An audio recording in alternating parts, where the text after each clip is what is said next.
वह विचारों का ज्वालामुखी थीं। हम उनके बारे में और उनकी योजनाओं, उनके बारे में, उनके राजवंश के बारे में और अधिक जानने के लिए खुदाई करने की उम्मीद करते हैं। जब वैज्ञानिकों ने रानी हतशेपसुत की लंबे समय से खोई हुई मम्मी से डीएनए निकाला, तो उन्हें शाही वंश और इतिहास की पुष्टि मिलने की उम्मीद थी। इसके विपरीत जो कुछ उन्होंने खोजा, उससे पुरातत्व जगत में हलचल मच गई। उनके आनुवंशिक कोड में छिपे सुरागों ने न केवल रानी की असली पहचान उजागर की, बल्कि उनके स्वास्थ्य, उनकी रहस्यमय मृत्यु और यहां तक कि उनके द्वारा छोड़ी गई विरासत के बारे में भी कई अनसुलझे सवाल खड़े कर दिए। सदियों से इतिहासकारों ने हतशेपसुत को एक प्रतिभाशाली शासक के रूप में चित्रित किया था, जिन्होंने परंपराओं को तोड़कर मिस्र के सिंहासन पर विराजमान हुई। लेकिन डीएनए साक्ष्य ने एक कहीं अधिक विचित्र कहानी बयां की, जिसने उन्हें लक्सर की रेत में दबे भूले रहस्यों से जोड़ा और मिस्र के स्वर्ण युग के बारे में हमारी धारणाओं को बदल दिया। उनकी खोज ने केवल उनकी जीवनी को ही नहीं बदला, बल्कि रानी हतशेपसुत के डीएनए में जो पाया गया, उसने मिस्र की शासक के बारे में एक विचित्र खोज का खुलासा किया। क्लियोपेट्रा का नाम सौंदर्य, बुद्धिमत्ता और शक्ति का पर्याय बनने से बहुत पहले एक और महिला ने परंपराओं की सीमाओं को तोड़कर मिस्र के इतिहास का चेहरा हमेशा के लिए बदल दिया था। रानी हतशेपसुत। उनका जन्म गुमनामी में नहीं हुआ था और न ही वे संयोग से महान बन गईं। उनका भाग्य मिस्र के शाही वंश की सुनहरी चादर में सावधानी पूर्वक बुना गया था। लगभग 1507 ईसा पूर्व जन्मी हतशेपसुत फराओ थुटमोस प्रथम और उनकी प्रमुख शाही पत्नी अमोस की पुत्री थीं, जो दोनों ही कुलीन और दिव्य वंश के थे। उनके पिता का शासनकाल समृद्धि और विस्तार का दौर था और उनका प्रभाव युवा राजकुमारी पर अमिट छाप छोड़ गया। विशेषाधिकार प्राप्त परिवार की संतान होने के नाते हतशेपसुत को प्रशासन, धर्म और शासन की शिक्षा प्राप्त हुई, जो उस समय की महिलाओं के लिए एक दुर्लभ अवसर था। लेकिन इस विशेषाधिकार पूर्ण परवरिश ने भी यह भविष्यवाणी नहीं की थी कि एक दिन वह मिस्र की फराओ बनेगी, धरती पर साक्षात देवता। अपने पिता की मृत्यु के बाद हतशेपसुत ने अपने सौतेले भाई थुटमोस द्वितीय से विवाह किया, जैसा कि मिस्र के शाही परिवारों में दैवीय वंश की शुद्धता बनाए रखने के लिए प्रथा थी। हालांकि यह विवाह राजनीतिक रूप से आवश्यक था, लेकिन इससे केवल एक ही पुत्री नेफर-यूर का जन्म हुआ। थटमोस द्वितीय की दूसरी पत्नी आइसिस से एक पुत्र थटमोस तृतीय था। जब थटमोस द्वितीय की कम उम्र में मृत्यु हो गई, तो मिस्र के दरबार में अनिश्चितता का माहौल छा गया। यद्यपि थटमोस तृतीय सिंहासन का उत्तराधिकारी था, फिर भी वह इतने विशाल और जटिल राज्य पर शासन करने के लिए बहुत छोटा था। परंपरा के अनुसार राजा के बालिग होने तक एक प्रतिनिधि शासन करेगा और अंततः वह प्रतिनिधि उसकी सौतेली मां और चाची सुत ही बनी। शुरुआत में वह युवा राजा के नाम पर शासन करने और सिंहासन की देखभाल करने की पारंपरिक महिला भूमिका निभाने में संतुष्ट दिखीं। लेकिन जैसे जैसे महीने साल में बदलते गए, कुछ असाधारण घटनाएं घटने लगीं। हतशेपसुत का प्रभाव बढ़ता गया, उसकी सत्ता और गहरी होती गई और शासक और पुनर्नियुक्ति के बीच की सीमा धुंधली होती चली गई।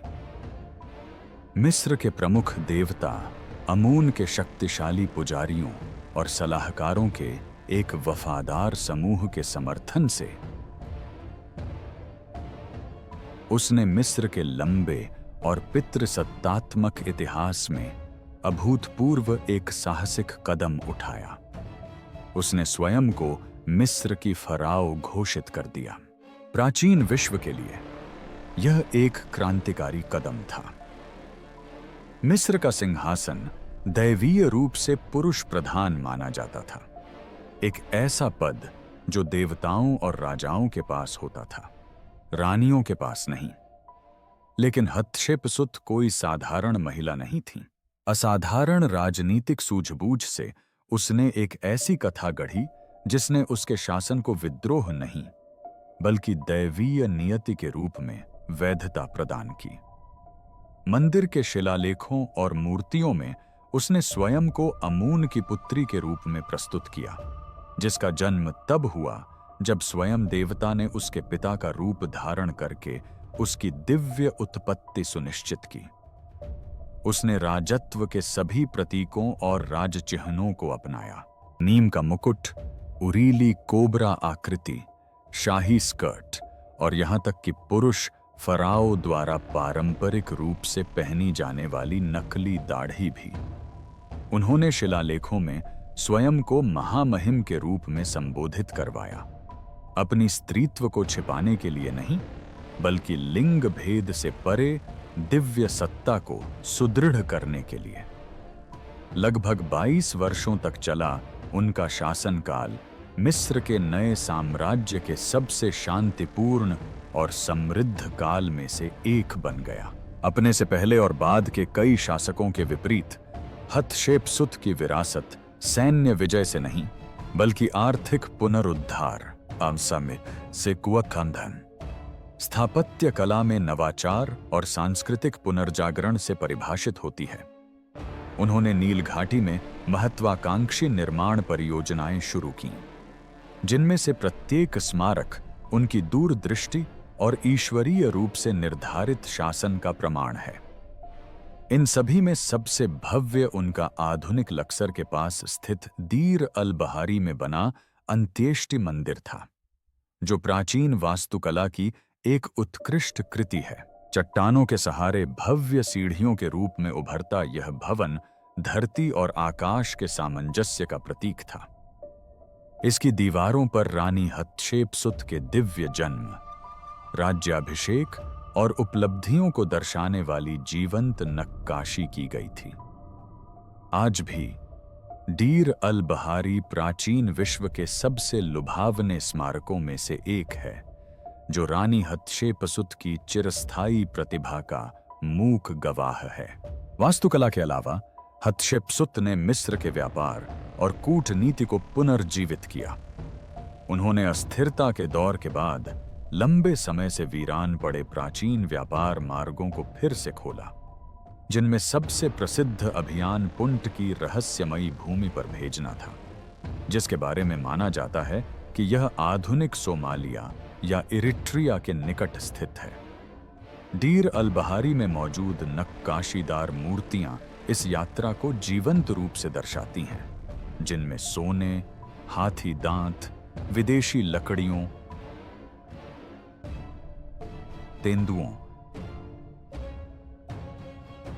अगरबत्ती और लोबान के पेड़ों से लदे विशाल जहाज दिखाई देते हैं, जिन्हें बाद में मंदिरों के प्रांगण में लगाया गया था।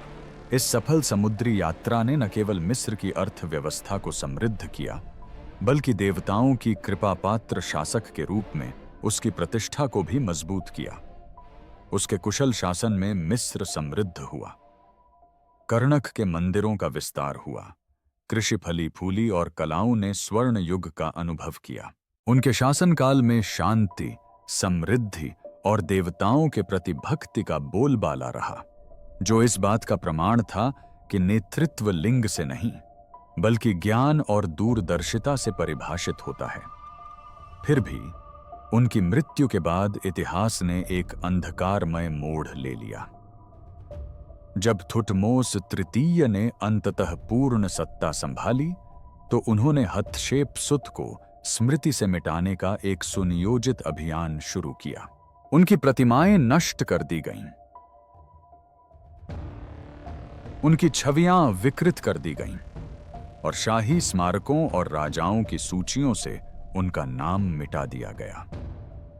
सदियों तक उनका अस्तित्व लगभग भुला दिया गया, समय की रेत के नीचे दब गया। विद्वान आज भी उनके इरादों पर बहस करते हैं कि क्या यह आक्रोश था, राजनीतिक आवश्यकता थी, या केवल राजशाही की पारंपरिक छवि को पुनर्स्थापित करने का प्रयास था।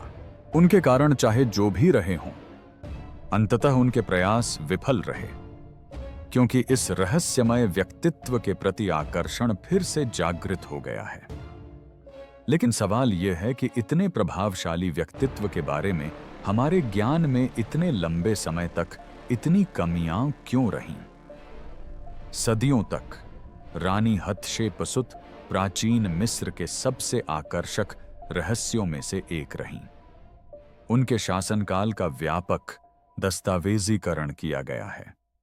उनके खोजे गए मंदिर, ओबेलिस्क और शिलालेख समृद्धि, नवाचार और दिव्य राजत्व की कहानी कहते हैं। फिर भी उनके भौतिक अवशेष नहीं मिले। लेकिन नए साम्राज्य के अन्य शासकों के विपरीत, जिनकी मम्मी को बड़े धूमधाम से निकाला गया था, हतशेपसुत का शरीर कहीं नहीं मिला। ऐसा लग रहा था मानो धरती ने ही उसे छिपाए रखने की साजिश रची हो। उसकी मम्मी के बिना मिस्र के पुरातत्वविद यह पुष्टि नहीं कर सके कि वह कैसे जीती थी, कैसे मरी थी, या उसकी पुनः खोज से उस महिला के बारे में क्या पता चलेगा जिसने फराओ बनने का साहस किया था। यह रहस्य सन 1903 में आकार लेने लगा, जब ब्रिटिश पुरातत्वविद हॉवर्ड कार्टर, जो उस समय तुतनखामुन के मकबरे की खोज से कई साल दूर थे, राजाओं की घाटी में एक साधारण से दफन स्थल पर पहुंचे, जिसे अब मकबरा KV 60 के रूप में सूचीबद्ध किया गया है। चट्टानों में गहराई तक तराशे गए भव्य शाही मकबरों के विपरीत KV 60 साधारण, खुरदरा और अव्यवस्थित था।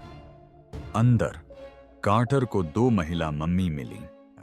एक मम्मी को लकड़ी के ताबूत में रखा गया था, जिस पर चित्रा, इनका नाम, खुदा हुआ था।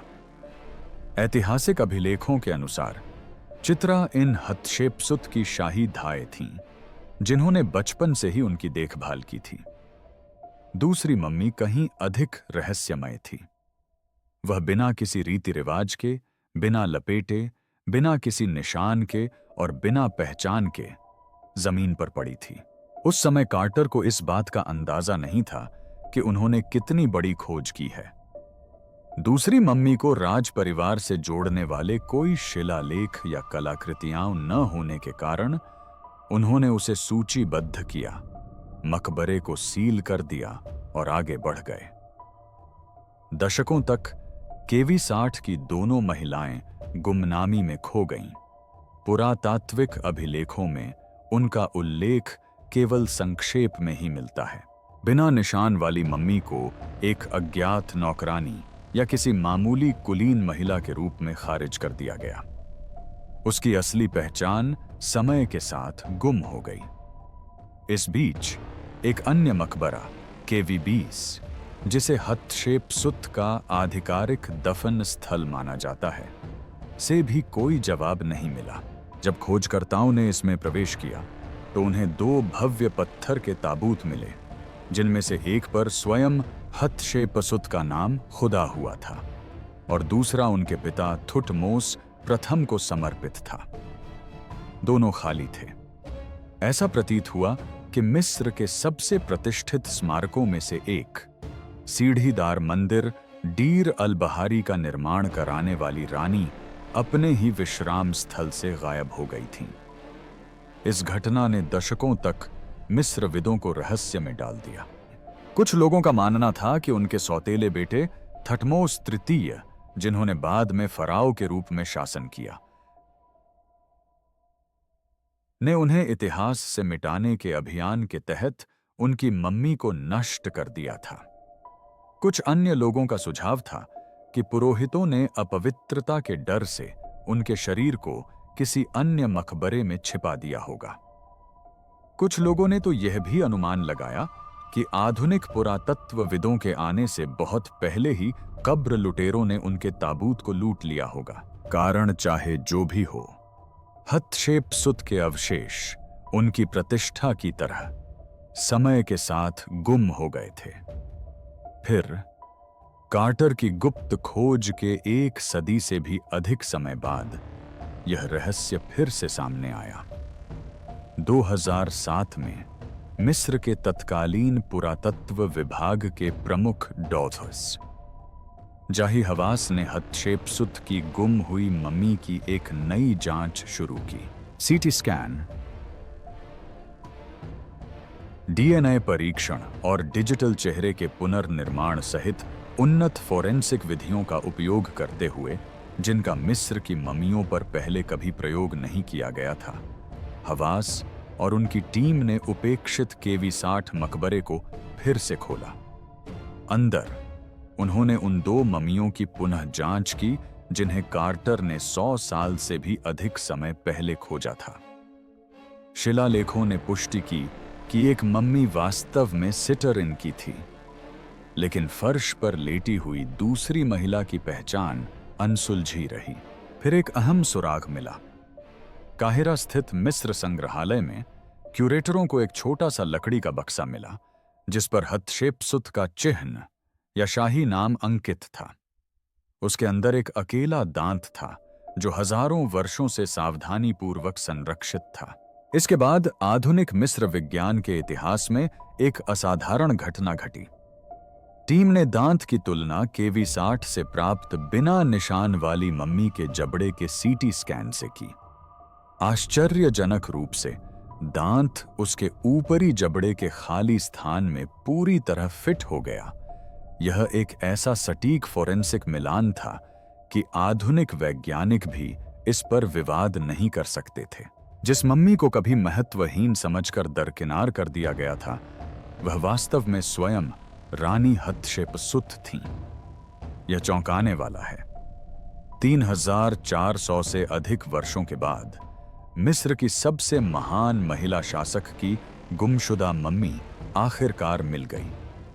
अन्य फराओ शासकों की तरह किसी भव्य शाही मकबरे में नहीं, बल्कि उनकी बचपन की आया के बगल में स्थित एक भूले बिसरे कक्ष में। यह एक मार्मिक दृश्य था। वह नर्स जिसने कभी नन्ही राजकुमारी को गोद में उठाया था, अब उस महिला के बगल में शाश्वत विश्राम कर रही थी जो बाद में फराओ बनी। उस क्षण इतिहास की धारा बदल गई। आधुनिक विज्ञान ने वह कर दिखाया जहां प्राचीन राजनीति विफल रही थी, और उस रानी की स्मृति को पुनर्जीवित कर दिया जिसे मिटाया नहीं जा सकता था। डीएनए का रहस्योद्घाटन। मकबरे KV60 में रहस्यमय मम्मी की पुनः खोज के बाद भी एक प्रश्न मिस्रविदों को परेशान करता रहा। क्या यह सचमुच रानी हतशेपसुत का शव था? वह महान महिला जिसने फराओ के रूप में शासन करने का साहस दिखाया? मम्मी के जबड़े में पूरी तरह से फिट होने वाले दांत की खोज ने एक रोमांचक सुराग दिया था, लेकिन विज्ञान की दुनिया के लिए दृश्य या परिस्थितिजन्य साक्ष्य पर्याप्त नहीं थे। जरूरत थी ठोस जैविक प्रमाण की, एक आनुवंशिक पहचान की जो गहन जांच में खरी उतर सके। और इस तरह मिस्र विज्ञान में अब तक की सबसे महत्वाकांक्षी और नाजुक वैज्ञानिक जांचों में से एक की शुरुआत हुई। इस प्रयास के केंद्र में मैनचेस्टर विश्वविद्यालय की फोरेंसिक मानव विज्ञानी डॉबम एंजेलिक कोर्थल्स और काहिरा स्थित मिस्र के राष्ट्रीय अनुसंधान केंद्र के आणविक आनुवंशिकीविद यहियागाद थे। ये दोनों वैज्ञानिक शोधकर्ताओं की उस नई पीढ़ी का हिस्सा थे जिनका मानना था कि प्राचीन डीएनए उन रहस्यों को उजागर कर सकता है जिन्हें केवल पुरातत्व से नहीं सुलझाया जा सकता।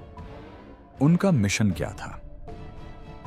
KV60 से मिली अज्ञात मम्मी के डीएनए को निकालकर उसका विश्लेषण करना और अंततः यह निर्धारित करना कि क्या वह वास्तव में हतशेपसुत ही थी। यह एक बेहद चुनौतीपूर्ण कार्य था।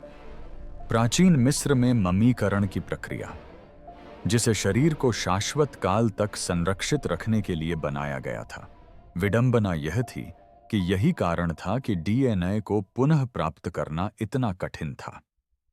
शवों को संरक्षित करने वाले कारीगरों ने रेजिन, नाइट्रॉन लवण और इतने शक्तिशाली तेलों का उपयोग किया था कि उन्होंने न केवल ऊतकों को कठोर बना दिया, बल्कि उनके भीतर मौजूद अधिकांश आनुवंशिक सामग्री को भी नष्ट कर दिया। इसके अलावा 3400 वर्षों से अधिक समय तक रेगिस्तान की भीषण गर्मी, नमी और सूक्ष्म जीवों द्वारा हुए क्षय को देखते हुए यह लगभग असंभव कार्य था।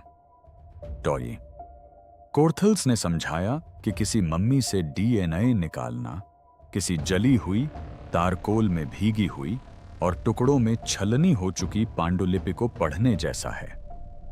इस प्रक्रिया के हर चरण को रोगाणु मुक्त और नियंत्रित परिस्थितियों में करना आवश्यक था। एक साधारण उंगली का निशान या धूल का एक कण भी परिणामों को दूषित कर सकता है। हड्डी और ऊतक के छोटे छोटे टुकड़ों जैसे नमूनों को अत्यंत सावधानी से संभाला गया और त्रुटि की किसी भी संभावना को खत्म करने के लिए अलग अलग प्रयोगशालाओं में उनका विश्लेषण किया गया। टीम ने पॉलीमरेज चेन रिएक्शन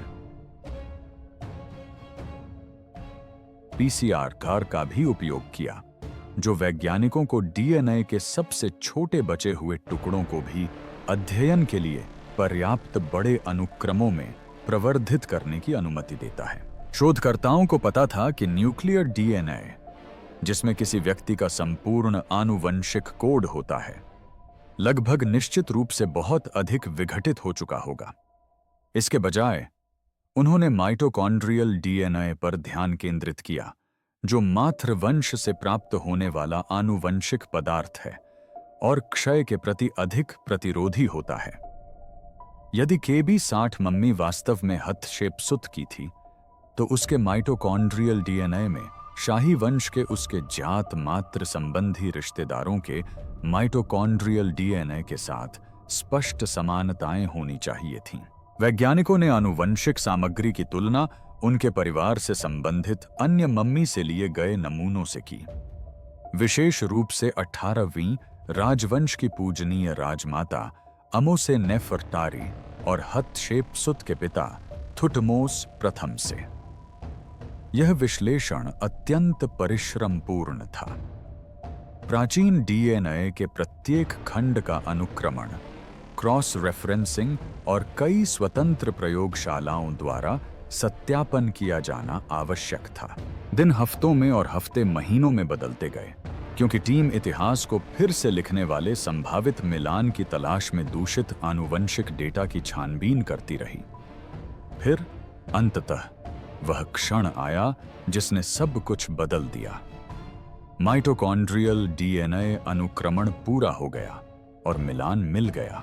रहस्यमय KB60 मम्मी में वही मात्र आनुवंशिक चिह्न पाए गए जो हतशेपसुत के शाही वंश में थे।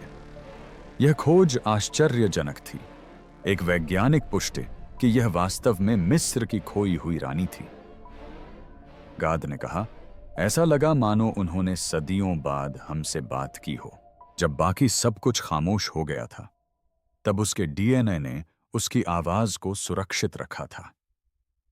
यह आनुवंशिक खुलासा सबूत का सिर्फ एक हिस्सा था।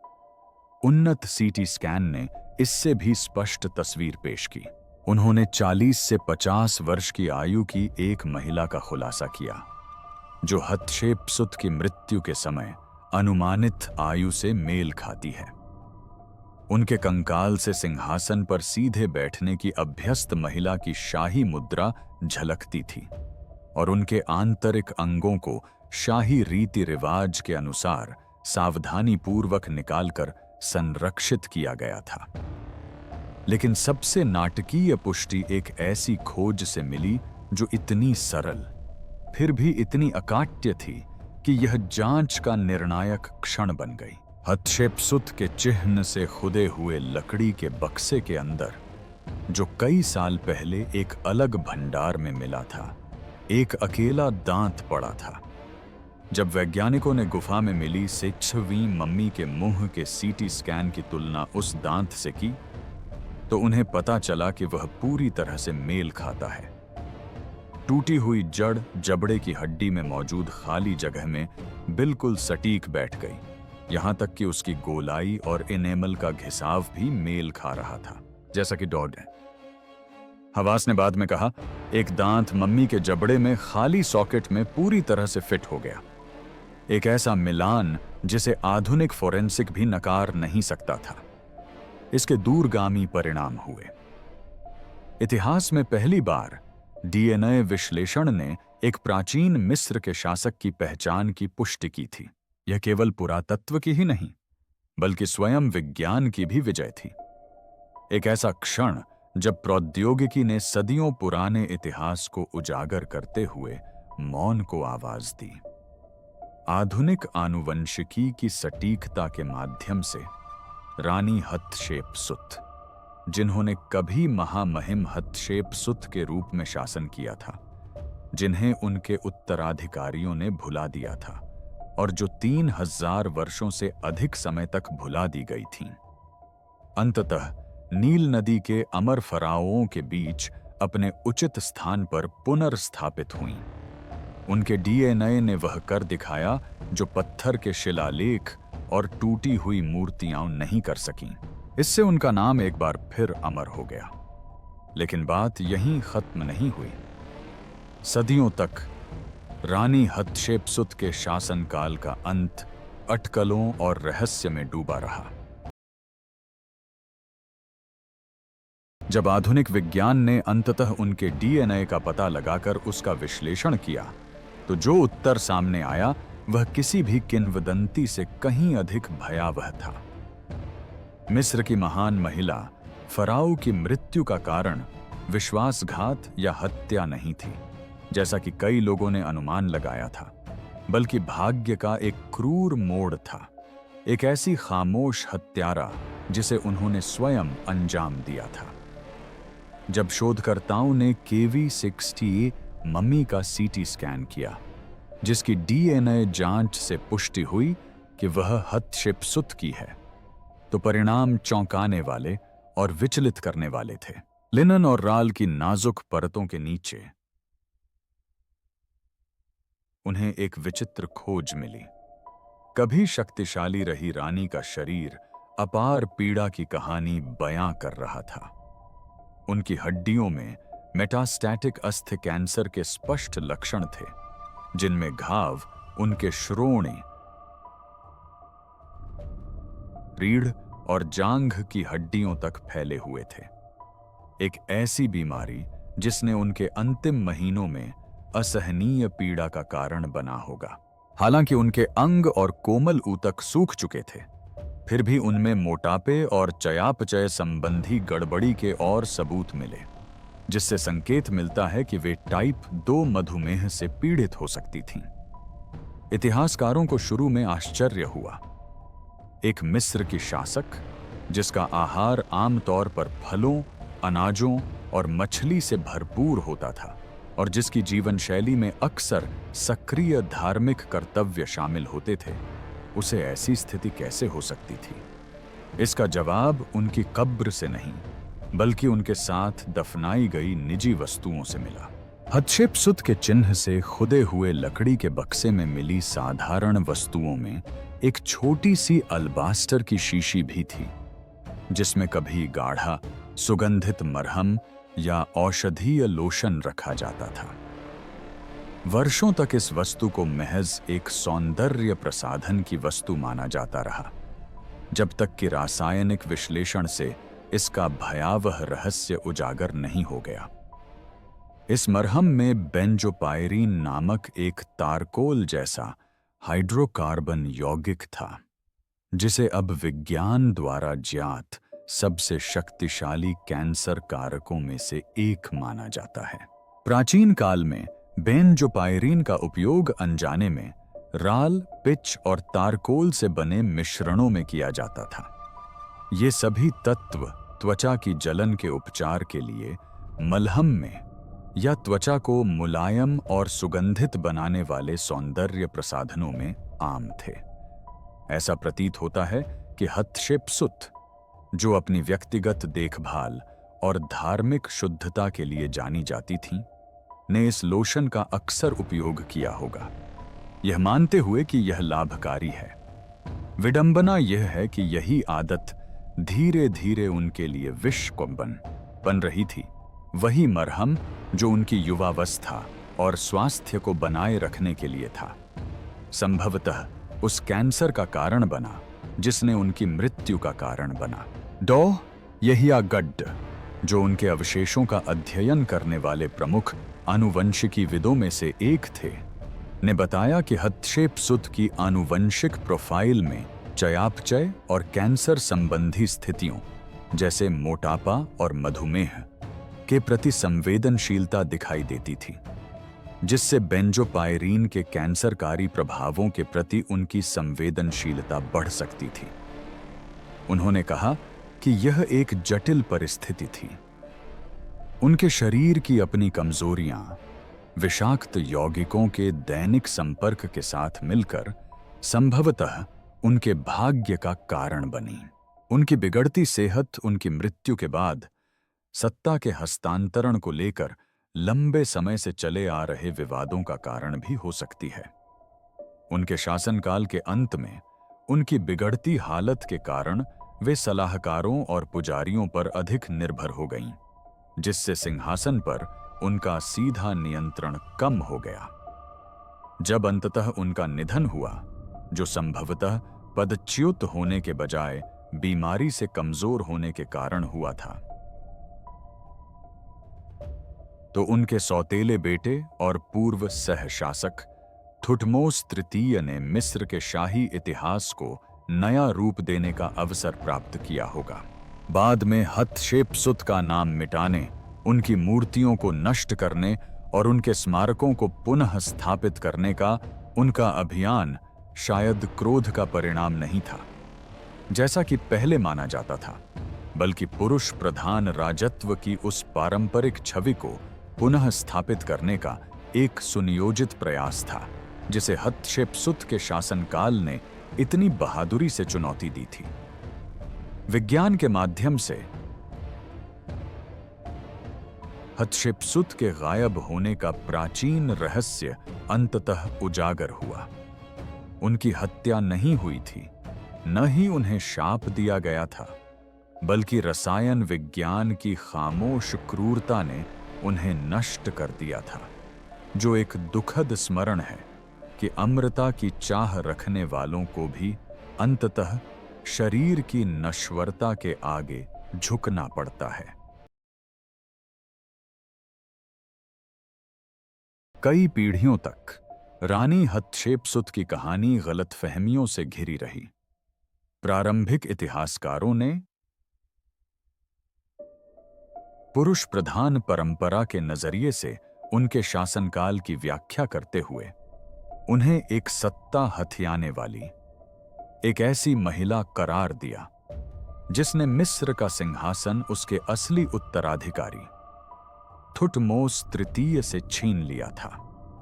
उनके द्वारा नकली दाढ़ी, मर्दाना उपाधियां और पुरुष राज चिह्न धारण करना इस धारणा को पुष्ट करता प्रतीत होता था, लेकिन पुरातत्वविदों, डीएनए विश्लेषण और मिस्रविदों की नई पीढ़ी द्वारा उनकी विरासत का पुनः अध्ययन करने से एक अधिक सूक्ष्म और प्रेरणादायक छवि उभर कर सामने आई। हतशेपसुत सिंहासन की दावेदार नहीं थीं। वह एक दूरदर्शी नेता थीं, जिन्होंने राजशाही को ही नया रूप दिया। उनकी पहचान की आनुवंशिक पुष्टि और डीर अल बहारी में उनके समाधि मंदिर की पुनः खोज ने उनकी कहानी को नया जीवन प्रदान किया। अपनी नारीत्व को छुपाने के बजाय हतशेपसुत ने शासन के अर्थ को ही पुनर्परिभाषित कर दिया था। उनके शिलालेखों और मूर्तियों में पारंपरिक पुरुष फराओ और एक सुंदर महिला शासक के चित्रण बारी बारी से देखने को मिलते हैं। यह जानबूझकर किया गया द्वंद्व छल नहीं था, यह राजनीतिक सूझबूझ थी। पुरुष और स्त्री प्रतीकों को मिलाकर हतशेपसुत ने स्वयं को माआत के साक्षात अवतार के रूप में प्रस्तुत किया, जो मिस्र के जीवन का आधार रहे व्यवस्था और सामंजस्य के दिव्य संतुलन का प्रतीक है। उनके शासनकाल ने विद्रोह नहीं बल्कि एकता का प्रतीक था। डॉ ज़बिग्नेव सफ्रांस्की और उनकी पोलिश मिस्र टीम द्वारा लक्सर में किए गए उत्खनन से यह स्पष्ट हुआ है कि पहचान का यह मिश्रण कितना सुनियोजित था। डीर अल बहारी के मंदिर की नक्काशी में हतशेपसुत को एक ऐसी महिला के रूप में दर्शाया गया है जिसे दैवीय स्वीकृति प्राप्त है, और एक ऐसे पुरुष फराओ के रूप में भी जो पवित्र अनुष्ठान कर रहा है। यह गतिशील चित्रण उनकी प्रजा को एक सशक्त संदेश देता था। वह अमून की पुत्री और पुत्री दोनों थीं, जिन्हें देवताओं ने मिस्र की ब्रह्मांडीय व्यवस्था को बनाए रखने के लिए चुना था। मंदिर की स्थापत्य समरूपता, सूर्य के साथ संरेखित ऊंचे चबूतरे, स्वर्ग और पृथ्वी, पुरुष और स्त्री, मानव और दिव्य के बीच संतुलन की उनकी दृष्टि को दर्शाते थे। इन खोजों के माध्यम से विद्वान अब यह मानते हैं कि हतशेपसुत का शासनकाल अतिक्रमण का नहीं बल्कि नवाचार का था। पुरुष वस्त्र धारण करने का उनका निर्णय अपने लिंग को मिटाने का प्रयास नहीं था, बल्कि उससे ऊपर उठने का प्रयास था। वह समझती थीं कि प्राचीन मिस्र में शक्ति दृश्य और प्रतीकात्मक होती थी। प्रभावी शासन करने के लिए उन्हें राजत्व की आध्यात्मिक अपेक्षाओं पर खरा उतरना आवश्यक था। रानी और फराओ की पहचानों को मिलाकर उन्होंने नेतृत्व का एक नया प्रतिमान बनाया, जिसने राजनीतिक चिंतन में इस अवधारणा के अस्तित्व में आने से बहुत पहले ही सीमाओं को धुंधला कर दिया था। उनकी उपलब्धियों ने उनकी इस प्रतिभा को और भी पुष्ट किया। हतशेपसुत ने व्यापार का विस्तार किया, भव्य निर्माण परियोजनाओं की शुरुआत की और लगभग 20 वर्षों तक शांति और समृद्धि के शासन का नेतृत्व किया। उनकी स्थापत्य कला की उत्कृष्ट कृतियां, विशेष रूप से डीर अल बहारी मंदिर, अपनी सामंजस्यता और तकनीकी परिष्कार के लिए आज भी विस्मयकारी हैं। आज उनकी मम्मी की पुनः खोज और उससे प्राप्त साक्ष्यों ने इतिहासकारों को इतिहास में उनके स्थान को पुनर्लिखने के लिए बाध्य किया है। हतशेपसुत कोई गुप्त रूप से सत्ता हथियाने वाली शातिर शासक नहीं थीं, बल्कि एक ऐसी पथ प्रदर्शक थीं जिन्होंने लिंग और शक्ति को स्थिरता के साधन में बदल दिया। एक ऐसी दुनिया में जिसने उन्हें सीमित करने का प्रयास किया, उन्होंने राजशाही की ही नई परिभाषा दी, और ऐसा करके उन्होंने न केवल अपना नाम इतिहास में अमर कर दिया, बल्कि मानव प्रतिभा के अमर इतिहास में भी अपना नाम दर्ज करा दिया। मिस्र की इस शासक के बारे में इस खोज पर आपकी क्या राय है? नीचे टिप्पणी अनुभाग में हमें अवश्य बताएं। हमें उम्मीद है कि आपको यह वीडियो पसंद आया होगा। ज्यादा वीडियो देखने के लिए हमारे चैनल को लाइक, शेयर और सब्सक्राइब करना न भूलें। देखने के लिए बहुत बहुत धन्यवाद और अगले वीडियो में मिलते हैं।